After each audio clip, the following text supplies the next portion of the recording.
क्या आप भी अपना पॉडकास्ट बनाने की सोच रहे हैं? तो एंकर ट्राई कीजिए। ये पॉडकास्ट बनाने का सबसे आसान तरीका है। नंबर 1, ये फ्री है। नंबर 2, इसमें कई सारे ऐसे टूल्स हैं जो आपको अपने फोन और कंप्यूटर पर रिकॉर्ड और एडिट करने की फैसिलिटी देते हैं। और नंबर 3, आप अपने पॉडकास्ट को डिस्ट्रीब्यूट भी कर सकते हैं, जिससे इसे स्पॉटिफाई और दूसरे प्लेटफॉर्म्स पर सुना जा सके। डाउनलोड कीजिए फ्री एंकर ऐप या विजिट कीजिए anchor.fm पर अपना पॉडकास्ट स्टार्ट करने के लिए।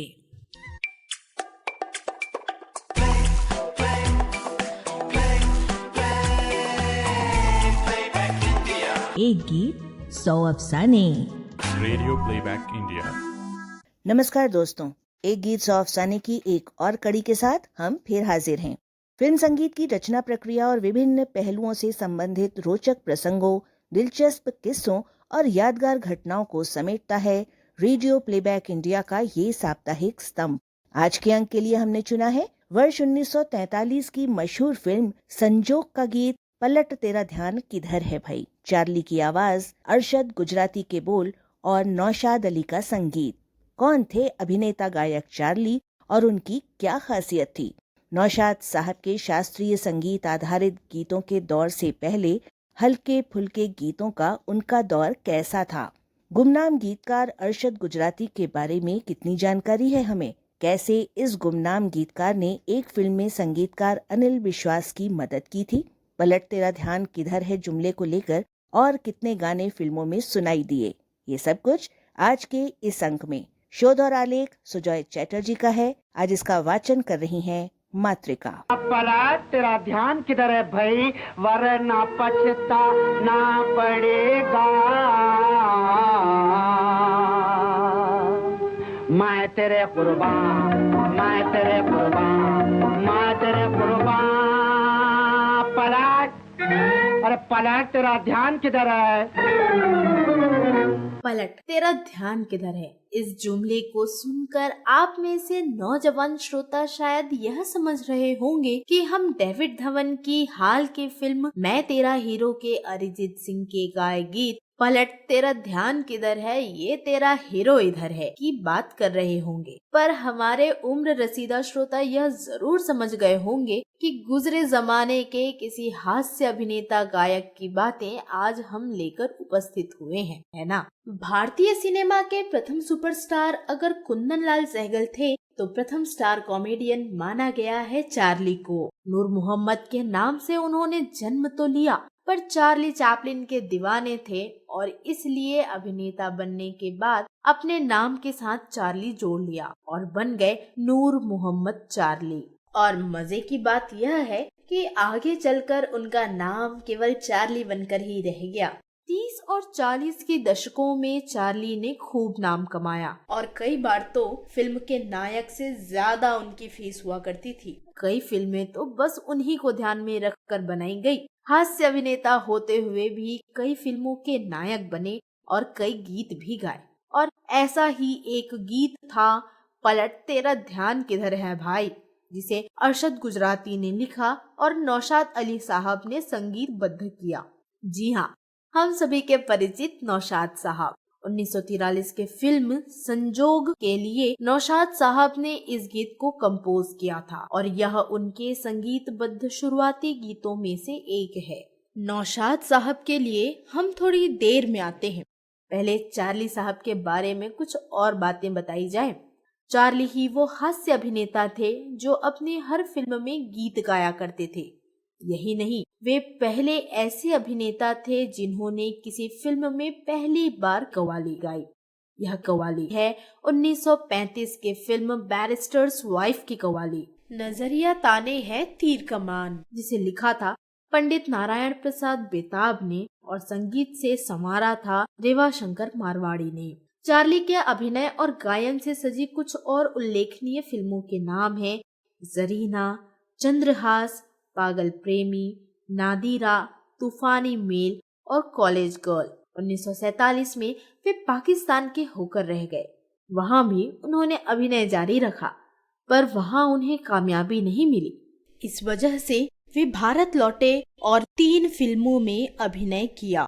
उनके अभिनय से सजी अंतिम फिल्म, जो संयोग से रणजीत मूवी टोन की भी अंतिम फिल्म थी, अकेली मत जइयो 1963 में रिलीज हुई, यानी फिल्म संजोग के ठीक 20 साल बाद। भारत सरकार ने उन्हें नागरिकता प्रदान करने से इनकार कर दिया तो वे अमेरिका अपने बेटे के पास चले गए और वहीं 30 जून 1983 को उन्होंने अंतिम सांस ली। इस गीत को सुनकर आश्चर्य होता है कि हमेशा शास्त्रीय संगीत को आधार बनाकर गीत रचने वाले नौशाद साहब ने ही इस गीत की रचना की थी। वरिष्ठ gramophone record collector VS Datta ने विविध भारती को दिए एक साक्षात्कार में नौशाद साहब के करियर के इस दौर के बारे में कुछ यूं कहा था। मैं आपको एक दिलचस्प बात बताता हूँ। नौशाद साहब के बारे में कहा जाता है कि वो क्लासिकल म्यूजिक दिया करते थे, जो बिल्कुल सही बात है, मगर नौशाद साहब ने अपने स्टेशन पर जो कार्यक्रम किया था 1942 के फिल्म शारदा के बाद, वो सीधे 1952-53 की बैजो बावरा पर आ गए थे। उन्होंने बीच का पोर्शन बिल्कुल गोल कर दिया था।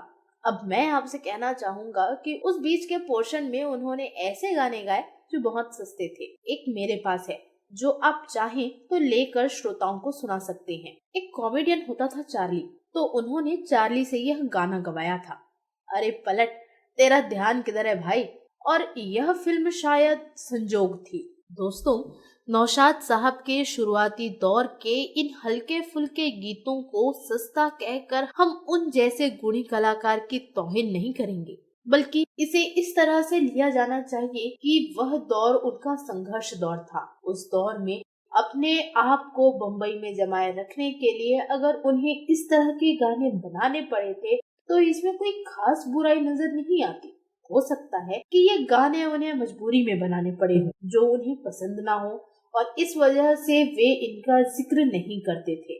खैर, वापस आते हैं नौशाद साहब के शुरुआती दौर के उन तथाकथित सस्ते यानी हल्के फुल्के गीतों पर। इस तरह के कुछ और गाने गिनाए आपको। एक था 1940 में फिल्म प्रेम नगर का गीत, जिसके बोल थे, हाँ हाँ तू मेरा चेला। 1941 के फिल्म माला का गीत, सासू जी मेरे सैया बुलाए रे। और फिर कई साल बाद 1947 की फिल्म ऐलान का वह गीत, बूढ़ा बूढ़ा पुरानी पुरानी ढीली ढीली कमर की कमानी। जी हाँ, ये सारे नौशाद साहब के ही रचे हुए गाने हैं, जो आज भूले बिसरे गीतों में शामिल हैं। वापस आते हैं आज के गीत पर, पलट तेरा ध्यान किधर है। यह जुमला काफी पुराना है और इसकी उत्पत्ति कहाँ से हुई थी यह बताना अभी जरा मुश्किल है। किसी का ध्यान आकर्षित करने के लिए प्रयोग होने वाला यह जुमला फिल्मी गीतों में भी कई बार थोड़े फेर बदल के साथ सुनाई देता रहा है। चार्ली के गाए गीत का यह पूरा मुखड़ा कुछ यूं है, किस तरफ को ध्यान है तेरा ओ दिले नादा, पलट तेरा ध्यान किधर है भाई, वरना पछताना पड़ेगा मैं तेरे कुर्बान, अरे भाई तेरा ध्यान किधर है भाई। चार्ली के गाए फिल्म संजोग के इस गीत के अलावा 1957 के फिल्म नाम पद्मिनी में गीतकार प्रेम धवन का लिखा और सन्मुख बाबू का संगीतबद्ध किया सुधा मल्होत्रा और एस बलबीर का गाया गीत पलट के देख जरा तेरा ध्यान किधर है की तरफ लोगों का ध्यान नहीं गया, क्योंकि यह फिल्म कम बजट की फिल्म थी और चली भी नहीं। उसके बाद 1960 की हास्य फिल्म बेवकूफ में आशा भोसले का गाया एक हास्य गीत था, देख इधर देख तेरा ध्यान कहाँ है। मजरूह के लिखे और सचिन देव बर्मन के गीत से सजे इस गीत की खास बात यह है कि यह गीत IS जौहर पर फिल्माया गया है, जो एक विधवा औरत सजकर यह गीत गा रही है और मुकरी और उल्लास उनको रिझाने की कोशिश कर रहे हैं।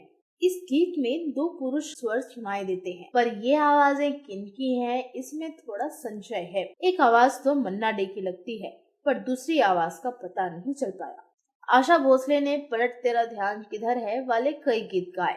बेवकूफ के बाद 1970 की फिल्म आन मिलो सजना का वह गीत तो सभी को याद ही होगा, पलट मेरी जान तेरे कुर्बान ओ तेरा ध्यान किधर है, जिसमें आशा पारिक राजेश खन्ना को छेड़ रही है। इस जुमले के तमाम गीतों में शायद यही गीत सबसे ज्यादा लोकप्रिय रहा है। साल 1979 में आशा भोसले ने फिल्म सरकारी मेहमान में फिर एक बार गाया ए सरकारी मेहमान पलट किधर है तेरा ध्यान। इसे रविंद्र जैन ने लिखा और संगीतबद्ध किया था। 1981 के अमिताभ बच्चन अभिनीत फिल्म किशोर कुमार का गाया गीत था जहाँ तेरी ये नजर है मेरी जान मुझे खबर है, देख इधर यार ध्यान किधर है। और फिर हाल में आया हुआ अरिजीत सिंह का गाया, कौसर मुनीर का लिखा और साजिद वाजिद का संगीतबद्ध किया हुआ डांस नंबर पलट तेरा ध्यान किधर है, यह तेरा हीरो इधर है। डेविड धवन ने इस गीत के बारे में बताया कि इस जुमले को साजिद वाजिद ने उन्हें जैसे ही गाकर सुनाया तो उन्होंने फौरन कह दिया कि यह मेरा गाना है और यह मुझे इस फिल्म में चाहिए। कॉलेज कैंपस में नायक अपनी नायिका को मनाने के लिए यह गीत गा रहा है। वरुण धवन पर फिल्माया यह गीत चल पड़ा और चार्ट बस्टर सिद्ध हुआ। वैसे इस गीत को गौर से सुनने पर एहसास होता है कि इसके धुन कुछ कुछ जहाँ तेरी ये नजर है मेरी जान मुझे खबर है से मिलती है और कई जगहों पर तो डेविड धवन की ही पुरानी फिल्म हीरो नंबर 1 के गीत मैंने पैदल से जा रहा था उन्हें साइकिल से आ रही थी से काफी मेल खाता है। तो इस तरह से पलट तेरा ध्यान किधर है फिल्मी गीतों में दशकों से आता जाता रहा है और शायद आगे भी इसका चलन जारी ही रहे। देखते हैं। दोस्तों, हमने पलट तेरा ध्यान किधर है वाक्यांश से बनने वाले तमाम फिल्मी गीतों की जानकारी तो आपको दे दी, पर इस तरह के पहले गीत के गीतकार यानी आज के गीतकार के बारे में अभी तक कुछ नहीं बताया सिवाय उनके नाम के। फिल्म संजोग के इस गीतकार का नाम है अरशद गुजराती। कमाल की बात यह है कि 1943 की इस फिल्म के बाकी 8 गीत दीनानाथ मधोक यानी DN मधोक साहब ने लिखे थे। बस यही एक गीत अरशद साहब का लिखा हुआ था। अरशद गुजराती बहुत ही कम चर्चित गीतकार रहे। इसी साल उन्होंने फिल्म दुनिया दीवानी के सभी गीत लिखे और इस फिल्म के संगीतकार थे नारायण राव।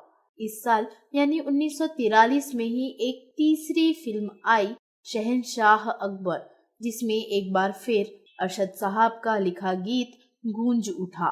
यह रणजीत मूवी टोन की फिल्म थी जिसके निर्देशक वजाहर मिर्जा और संगीतकार उस्ताद झंडे खां जैसे नामी कलाकार थे। कमाल की बात यह है कि इस फिल्म के 7 गीत पंडित इंद्र ने और 3 गीत दीवान शरर ने लिखे और अरशद गुजराती की झोली में फिर एक बार एक ही गीत आया। वैसे अरशद गुजराती ने फिल्म संजोग की पटकथा और संवाद भी लिखे थे, यानी कि वे गीतकार होने के साथ साथ फिल्म लेखन में भी पारंगत थे। कहा जाता है कि 1940 की फिल्म अली बाबा में उन्होंने संगीतकार अनिल बिस्वास की काफी मदद की थी। बात यूं थी कि 30 के दशक में संगीतकार अनिल बिस्वास सागर मूवी टोन की फिल्मों में संगीत दिया करते थे। उनके साथ महबूब खान की अच्छी ट्यूनिंग जम गई थी। 1937 की फिल्म जागीरदार और 1938 की फिल्म हम तुम और वो की सफलता के बाद 1940 की फिल्म अली बाबा में अनिल दा और महबूब साहब दोनों काम करने वाले थे। अब इसमें दिक्कत यह थी कि अली बाबा हिंदी और पंजाबी दोनों भाषाओं में बननी थी। पंजाबी भाषा का ज्ञान न होने की वजह से अनिल दा को लगा कि वे इस फिल्म के संगीत के साथ न्याय नहीं कर सकेंगे, इसलिए वे इस फिल्म को करने से हिचकिचा रहे थे।